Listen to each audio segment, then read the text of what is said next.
Welcome. For you to buy data and pay bills at a discount using the Jumia Pay app, it is quite different from the Jumia app itself. So you need to download the Jumia Pay app for you to enable to do all of these transactions.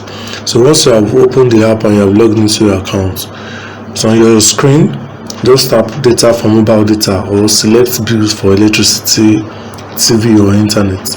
Then you choose your network provider or service provider, then enter your phone number, meter number or a smart card number. Then you choose your package or amount and proceed to checkout. Apply discount vouchers. So on the payment page, enter any available promo code or you tap to apply instant cashbacks and discount offers.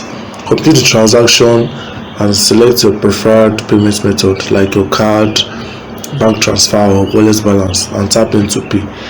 Your payment processes immediately and your discount or cashback will be applied automatically. Thank you for watching and have a wonderful day.